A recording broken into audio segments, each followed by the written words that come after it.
আজকে আমি তোমাদেরকে আবার ফ্লোচার্টের একটি অঙ্কের সমাধান করে দেব। দেখো, প্রশ্নটা হচ্ছে সেলসিয়াস স্কেলে তাপমাত্রাকে ফারেনহাইট স্কেলে তাপমাত্রায় রূপান্তরের ফ্লোচার্ট করো। মানে সেলসিয়াস স্কেলে তাপমাত্রা দেওয়া আছে, এখন ওই সেলসিয়াস স্কেলে তাপমাত্রা থেকে আমাদের ফারেনহাইট স্কেলে তাপমাত্রা বের করতে হবে, এটাই আর কিছু না। দেখো, অঙ্কটা অনেক সহজ। প্রথমত আমাদের ফ্লোচার্ট কি করতে হয়, শুরু করতে হয়। আমরা শুরু করলাম, লিখলাম স্টার্ট। বাংলায়ও লেখা যায়, ইংলিশেও লেখা যায়, আমি ইংলিশে লিখলাম। প্রথমত আমরা স্টার্ট করলাম ফ্লো চার্ট, ডিম্বাকৃতির চিহ্নে স্টার্ট করতে হয়। তারপরে আমরা কি করব, প্রবাহের দিক। তারপরে আমরা ইনপুট নেব। ইনপুটের জন্য আমাদের সামান্তরিকের ঘর প্রতীকটা ব্যবহার করতে হয়। সামান্তরিক, এখন সামান্তরিকের ঘরে আমরা ইনপুট নেব। এখন ইনপুট আমরা কি নেব, এটা আমরা প্রশ্ন পড়লেই বুঝবো। প্রশ্নে বলতেছে যে সেলসিয়াস স্কেলে তাপমাত্রা থেকে ফারেনহাইট স্কেলে তাপমাত্রায় রূপান্তরের ফ্লোচার্ট করো। মানে সেলসিয়াস স্কেলে তাপমাত্রাটা দেওয়া আছে, আমাদের ফারেনহাইট স্কেলে বের করতে হবে। তাহলে সেলসিয়াস দেওয়া আছে, যেটা দেওয়া থাকে এটাই তো ইনপুট হয়। যে মানটা প্রশ্নে দেওয়া থাকে এটাই তো ইনপুট, আর যেটা আমাদের থেকে চায় ওইটা আউটপুট। তাহলে আমাদের সেলসিয়াস দেওয়া আছে, সেলসিয়াস হবে ইনপুট, আর আমাদের বের করতে বলছে ফারেনহাইট, তাহলে ফারেনহাইট হবে আমাদের আউটপুট। তাহলে যেহেতু আমাদের সেলসিয়াস দেওয়া আছে, সেলসিয়াস আমাদের ইনপুট, তাহলে সেলসিয়াসের হবে সি। আশা করি এটা বুঝছো, ইনপুট যে সি কেন হয়েছে, কারণ আমাদের সেলসিয়াস দেওয়াই আছে। সেলসিয়াস যেহেতু দেওয়া আছে, সেলসিয়াস আমাদের ইনপুট। তারপরে ইনপুটের পরে আমাদের কি করতে হয়, প্রক্রিয়াকরণ বা প্রসেসিং এর কাজ করতে হয়। আর এটার জন্য আমাদের নিতে হবে কি, আয়তক্ষেত্র। আয়তক্ষেত্রের ভিতরে কি হয়, আমাদের প্রক্রিয়াকরণ বা প্রসেসিং এর কাজ করা হয়। এখন আমাদের এই জায়গায় প্রক্রিয়াকরণ বা প্রসেসিং এর কাজটা আমরা কি করবো, এটা আমাদের প্রশ্ন বলে দেবে। আমি অন্যান্য ভিডিওতে এই কথাটা বলছি, আমাদের বলছে সেলসিয়াস থেকে ফারেনহাইট বের করতে। তাহলে ফারেনহাইটের একটা সূত্র আছে, ওই সূত্রটা তোমরা মুখস্থ রাখবে, আমি লিখে দিতেছি। দেখো, ফারেনহাইটের জন্য এফ, তারপরে সমান প্রথম বন্ধনী তোমার সি স্টার 9, তারপরে /5, তারপরে +32। এদিক দিয়ে আবার লেখা মুছে গেছে আঙুল লাইগা। তাহলে এই সূত্রটা তোমরা মুখস্থ করে নিবা।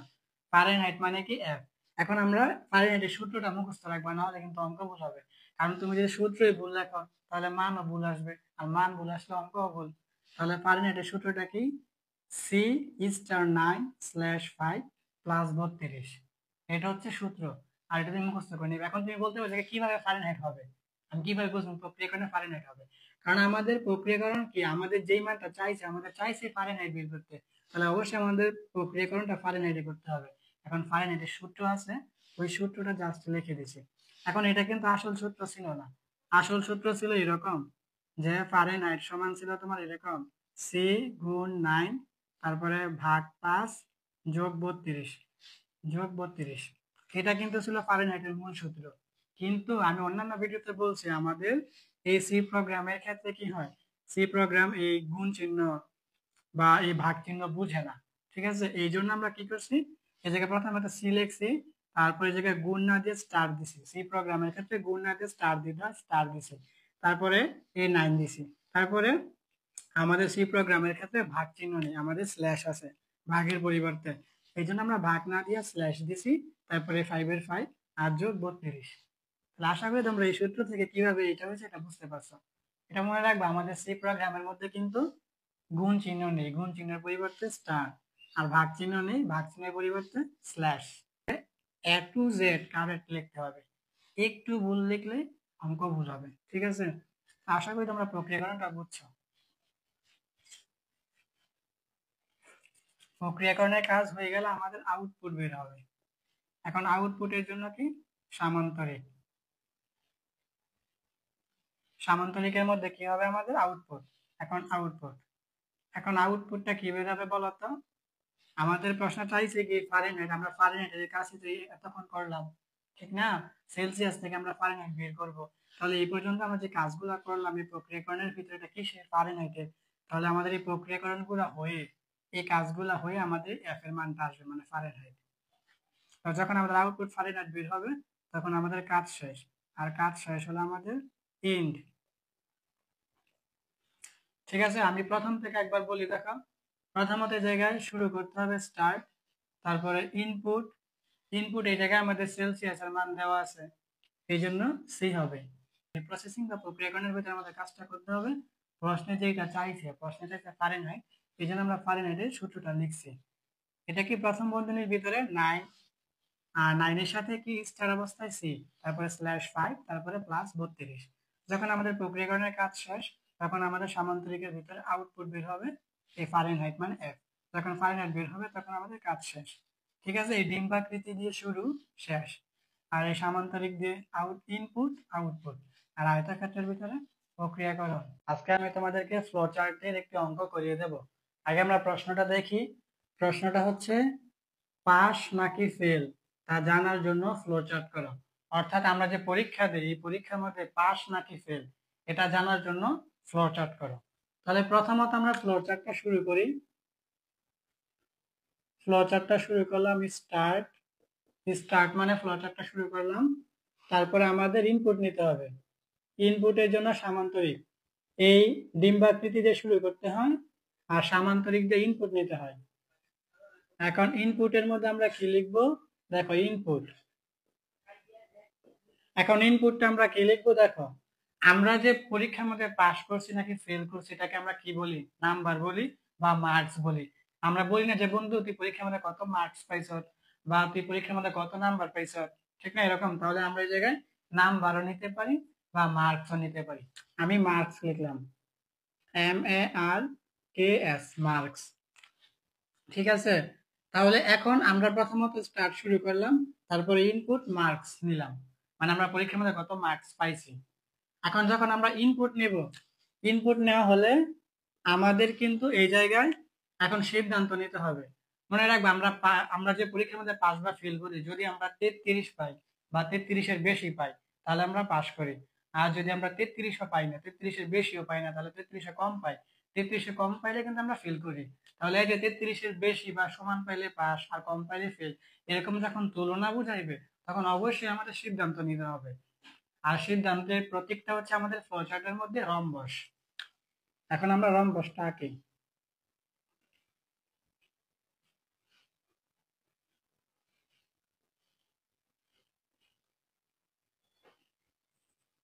এরকম, এই যে রম্বস। আমাদের সিদ্ধান্তের জন্য কি নিতে হয়? রম্বস নিতে হয়। এটা সব ক্ষেত্রে যদি প্রশ্ন এরকম দেখো যে তুলনা করতেছে, তুলনা করলে আমাদের সিদ্ধান্ত নিতে হবে। আর আমাদের ফ্লোচার্টের মধ্যে সিদ্ধান্ত নেওয়া হয় এই রম্বসের ঘরে।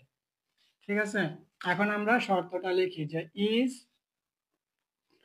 তারপরে MARKS, মার্কস, তারপরে গ্রেটার দেন, তারপরে সমান, তারপরে 33, তারপরে প্রশ্নবোধক চিহ্ন। এটা লিখতে হবে, এটা হচ্ছে শর্ত। আমরা প্রথমত বুঝলাম যে এই জায়গায় তুলনা করতেছি যে আমরা কি 33-এর বেশি পাইছি তাহলে পাস, আর 33-এ কম পাইছি তাহলে ফেল। এরকম যখন তুলনা বুঝাবে তাহলে অবশ্যই আমাদের সিদ্ধান্ত নিতে হবে। আর সিদ্ধান্তের জন্য আমাদের ফ্লো চার্টের মধ্যে কি বলে রম্বসের প্রতীকটা ব্যবহার করতে হয়। আমরা রম্বস আঁকছি। এখন এই জায়গায় এইভাবে সিদ্ধান্তটা নিতে হয়। উপরে ইজ লিখতে হয়, অনেকে ইফ লেখে, ইফ লিখলেও ঠিক আছে, ইফও লেখা যায়, ইজও লেখা যায়।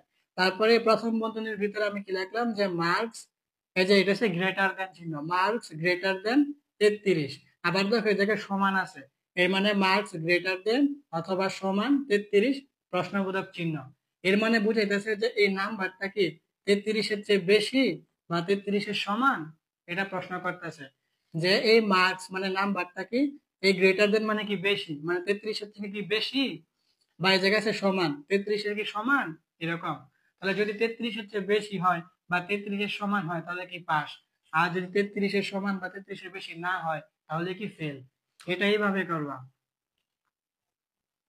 এই জায়গায় একটা দিবা এরকম, এই জায়গায় আরেকটা দিবা। ধরো তুমি এই জায়গায় ইয়েস লিখলা, ইয়েস, আর এই জায়গায় লিখলা নো। এখন আমাদের এই জায়গায় আউটপুটটা বের হবে। আউটপুট বের হয়ে যাবে সামান্তরিক,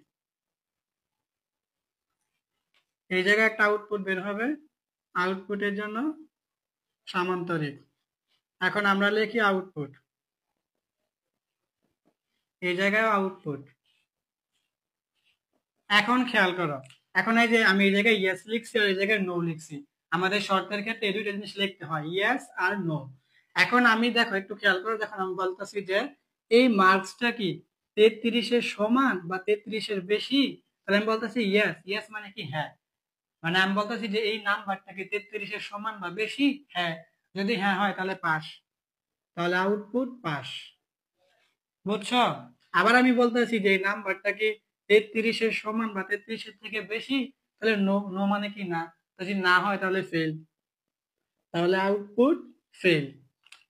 তাহলে এটা আশা করি বুঝতে পারছো যে এই শর্তটা বোঝাচ্ছে যে এই নাম্বারটা কি আমরা 33-এর সমান বা 33-এর বেশি পাইছি, হ্যাঁ পাইছি, যদি পাই তাহলে পাস।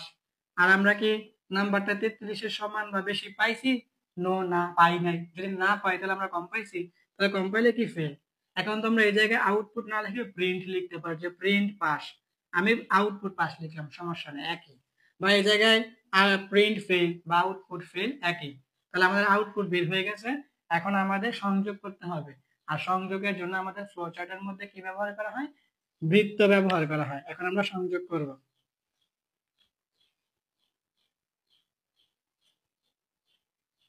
এখন আমরা সংযোগ করলাম এই বৃত্ত দিয়ে। যখন আমরা সংযোগ করছি তখন আমাদের কাজ শেষ, আর কাজ শেষ হলে আমাদের এই ডিম্বাকৃতির চিহ্ন ই এন ডি, ইন্ড। তাহলে আমি আবার প্রথম থেকে একটু বলি। দেখো, আমাদের এই ডিম্বাকৃতির চিহ্ন দিয়ে শুরু করতে হয়, শেষও করতে হয়। আর আমাদের এই সামান্তরিক চিহ্ন দিয়ে ইনপুটও নেওয়া যায়, আউটপুটও নেওয়া যায়। আর এই রম্বসের ঘর দিয়ে সিদ্ধান্ত নিতে হয়, আর এই বৃত্ত দিয়ে সংযোগ করা হয়। তাহলে প্রথমে দেখো, প্রথমত স্টার্ট শুরু করলাম, তারপর ইনপুট আমরা মার্কস নিলাম বা নাম্বার দিতে পারতাম। তারপর এই জায়গায় বলছিলাম যদি কোনো তুলনা বোঝায় তাহলে জায়গায় শর্ত হবে, সিদ্ধান্ত নিতে হবে, আর এই জন্য আমাদের রম্বস ব্যবহার করতে হবে, রম্বস ব্যবহার করলাম। তারপরে উপরে ইজ অথবা ইফ লেখা যায়।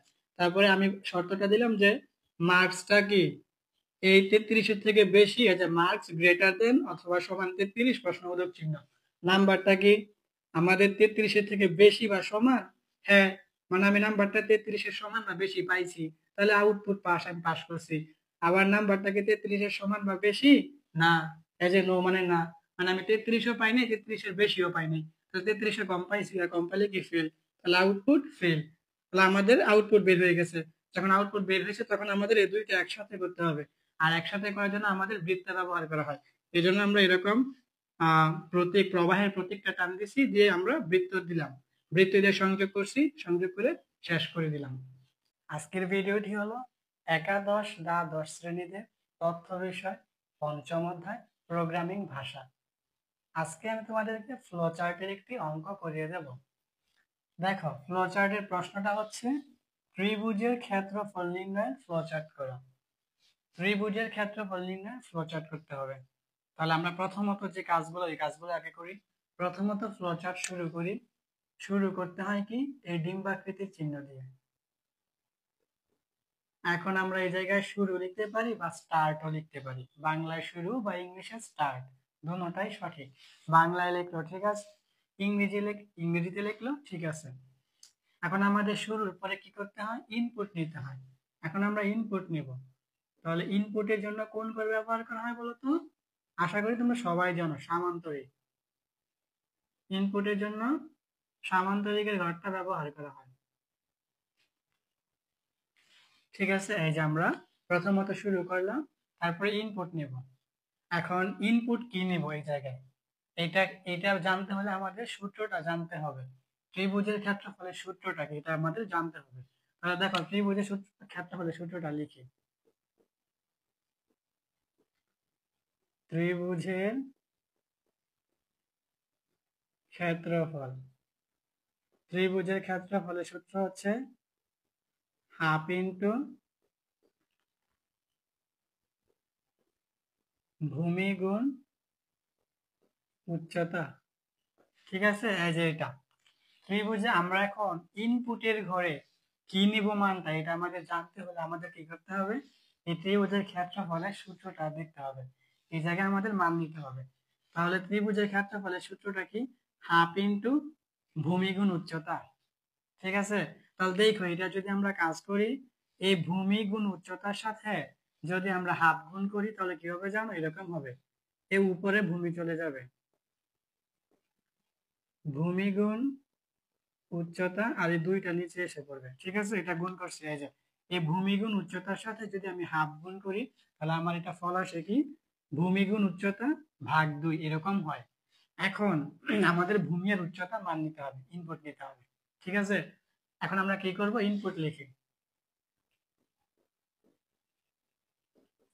আরেকটা কথা বলি, যদি সূত্র মুখস্থ না থাকে তাহলে কিন্তু অঙ্ক পারবা না, কারণ সব ঠিক আছে কিন্তু সূত্র যদি ভুল হয় তাহলে তো মানও ভুল আসবে, তাহলে অঙ্ক ভুল। এই জন্য সূত্রগুলো মুখস্থ রাখতে হবে। যে ত্রিভুজের ক্ষেত্রফলের সূত্র হচ্ছে হাফ ইন্টু ভূমি গুণ উচ্চতা। তারপরে আমরা জানি ভূমি গুণ উচ্চতার সাথে হাফ গুণ করলে এটা এরকমই হয়, উপরে ভূমি গুণ উচ্চতা যায় আর নিচে 2 চলে আসে। অলরাইট, এখন আমাদের ভূমি আর উচ্চতা ইনপুট লিখতে হবে। এখন ভূমির ইংরেজিকে আমরা যেহেতু এই জায়গায় সব ইংরেজিতে লিখতেছি, ইংরেজিতে লিখি। তাহলে ভূমির ইংরেজি হচ্ছে বেস। তাহলে বেসের প্রথম অক্ষরটা কি বি, এটা হলো আমি ভূমি নিলাম, তারপরে কমা। এখন উচ্চতার জন্য একটা চলক নেই, উচ্চতার ইংরেজি কি হাইট, তাহলে হাইটের প্রথম অক্ষরটা কি এইচ, এই জন্য আমরা এইচ নিলাম। আর বুঝতে পারছো ইনপুট আমরা কিভাবে নিছি? আমাদের ভূমি উচ্চতা, ভূমির ইংরেজি হচ্ছে বেস, এই বেসের বি, আর উচ্চতার ইংরেজি হচ্ছে হাইট, এই হাইটে এইচ। আশা করি তোমরা ইনপুটের কাজটা বুঝছো। এখন ফ্লোচার্টের মধ্যে ইনপুটের কাজ শেষ হওয়ার পরে কি করতে হয়, প্রক্রিয়াকরণ বা প্রসেসিং এর কাজ করতে হয়। এটাকে প্রক্রিয়াকরণও বলা যায়, প্রসেসিং ও বলা যায়, দুটো একই। এই প্রক্রিয়াকরণ বা প্রসেসিং এর জন্য আমাদের কোন প্রতীকটা ব্যবহার করতে হয়? আয়তক্ষেত্র। কি? আয়তক্ষেত্র। তাহলে আয়তক্ষেত্রটা আমরা আঁকি।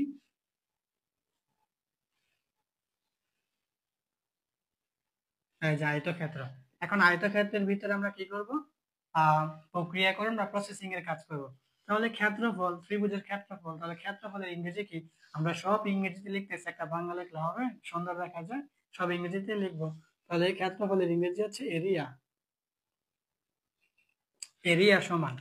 এখন আমি অন্যান্য প্রত্যেকটা ভিডিওতে বলি যে এই প্রক্রিয়াকরণ, প্রক্রিয়াকরণের ভিতরে কোন কাজটা হবে এটা আমাদেরকে প্রশ্নই বলে দিবে। তাহলে প্রশ্নের মধ্যে চাইছিল কি, ত্রিভুজের ক্ষেত্রফল। তাহলে আমরা সর্বশেষ কি পাইছিলাম, ত্রিভুজের ক্ষেত্রফল পাইছি কি, এই যে ভূমি গুণ উচ্চতা ভাগ 2। এখন আমরা এই সূত্রটা লিখে দেব। তাহলে আমাদের কি হবে এই জায়গায়, ভূমির কি বি, তারপরে গুণ, আর উচ্চতার কি এইচ, তারপরে ভাগ 2। বলো তো এটা হয়েছে? সূত্র কিন্তু ঠিক আছে, কিন্তু এই জায়গায় কিন্তু ভুল আছে। আমি অন্যান্য ভিডিওর মধ্যে বলি এই কথাটা, আমাদের সেই প্রোগ্রামের মধ্যে কিন্তু গুণ চিহ্ন নেই। ঠিক আছে, গুণ চিহ্ন নেই, গুণের পরিবর্তে দিতে হয় কি স্টার, এই স্টার দিতে হবে। তারপরে আমাদের সি প্রোগ্রামের মধ্যে কিন্তু ভাগ চিহ্ন নেই, ভাগের পরিবর্তে আমাদের দিতে হয় এই যে স্ল্যাশ, এই স্ল্যাশ দিতে হয়। তাহলে আমাদের এই ভাগটা মুছে ফেলতে হবে, এই ভাগটা মুছে এই জায়গায় /2 দিতে হবে। ঠিক আছে, এখন কি হয়েছে, এখনো কিন্তু ভুল আছে, আমাদের কিন্তু ব্রেকেট দিতে হবে। যদি ব্রেকেট না দেই তাহলে কিন্তু, এই যে ব্রেকেট যদি না দেই তাহলে কিন্তু এই /2, এই 2টা শুধু এইচ এর সাথে ভাগ অবস্থায় বোঝাবে, মানে শুধু উচ্চতার সাথে, কিন্তু 2 কিন্তু আমার ভূমি উচ্চতা দুটোর সাথে ভাগ অবস্থায় আছে, এই জন্য ব্রেকেট দিতে হবে। আমি একটু ভেঙে ভেঙে এই জন্য দেখাইলাম যে তোমাদের এইভাবে ভেঙে ভেঙে লিখতে হবে, একটু ভুল হলেই কিন্তু প্রোগ্রামের মান ভুল আসবে, অঙ্ক ভুল আসবে। তাহলে ঠিক আছে, আমাদের ক্ষেত্রফলের সূত্রটা ছিল ভূমি গুণ উচ্চতা ভাগ 2। তাহলে আমরা ভূমি গুণ উচ্চতা লিখছি কিভাবে, ভূমির জন্য বি আর উচ্চতার জন্য এইচ, কারণ ভূমি মানে বেস, বেস মানে বি, আর উচ্চতা মানে হাইট, হাইট মানে এইচ। এখন আমাদের সি প্রোগ্রামে কি গুণ চিহ্ন নেই, এই জন্য স্টার দিছি। তাহলে প্রথম বন্ধনীর ভিতরে বি স্টার এইচ, তারপরে ভাগ চিহ্নের পরিবর্তে আমাদের ব্যবহার করতে হয় স্ল্যাশ, এই জন্য স্ল্যাশ, তারপরে 2। আশা করি বুঝতে পারছো। এখন আমাদের যেহেতু প্রক্রিয়াকরণের কাজ শেষ, এখন আমাদের কি হবে, আমরা যে ইনপুটটা দিয়েছিলাম ওই ইনপুটের কি একটা আউটপুট বের হবে। তাহলে আউটপুট, আউটপুটের জন্য কি আমাদের সামান্তরিক ঘর ব্যবহার করা হয়, এই সামান্তরিক প্রতীকটা। এখন বলো তো কি আউটপুট বের হবে? আমরা যে এই কাজগুলা করতেছি, এই যে এরিয়া মানে ক্ষেত্রফলে কাজগুলা করতেছি, তাহলে এই যে কাজটা হইয়া, এই যে এই জায়গায় ভূমি গুণ উচ্চতা /2 এর কাজটা হইয়া কিন্তু আমাদের এইটা, এই এরিয়াটা বের হবে সর্বশেষ, কারণ আমাদের চাওয়াই হয়েছে এরিয়া, মানে ত্রিভুজের ক্ষেত্রফল। তাহলে আমরা লিখতে পারি এখন আউটপুট, আউটপুট এরিয়া। এখন যখন আমাদের আউটপুট এরিয়া বের হলো তখন আমাদের কি, অঙ্কে এটা কাজ শেষ। এখন কাজ শেষ, এই জন্য আমাদের ডিম্বাকৃতি দিয়ে এটা আমরা ইন্ড করে দেব, ইন্ড মানে শেষ। ঠিক আছে, তাহলে আমি আবার প্রথম থেকে একবার বলে দিই, দেখো প্রথমত ফ্লো চার্ট শুরু করতে হয় কি, এই ডিম্বাকৃতির চিহ্ন দিয়ে, জন্য স্টার্ট, তারপরে ইনপুট। এখন ইনপুট কি নেব আমরা, ভূমি উচ্চতা, তাহলে ভূমি মানে বেস বি, আর উচ্চতা মানে হাইট, হাইটের জন্য এইচ, আর ইনপুটের ঘরটা করতে হয় সামান্তরিকের। তারপরে প্রক্রিয়াকরণের মধ্যে হচ্ছে আমাদের এরিয়া সূত্রটা হবে ভূমি গুণ উচ্চতা। এখন গুণ চিহ্ন তো আমাদের সি প্রোগ্রামিং, এই জন্য স্টার দিতে হবে। তাহলে বি স্টার এইচ, তারপরে ভাগের পরিবর্তে স্ল্যাশ টু। তারপরে আমাদের কি বলে, এই সামান্তরিকের ভিতরে আউটপুট বের হবে, এই এরিয়াটা আউটপুট বের হবে। যখন আউটপুট বের হবে তখন আমাদের কাজ শেষ। ইন, তাহলে কত সহজ ছিল না?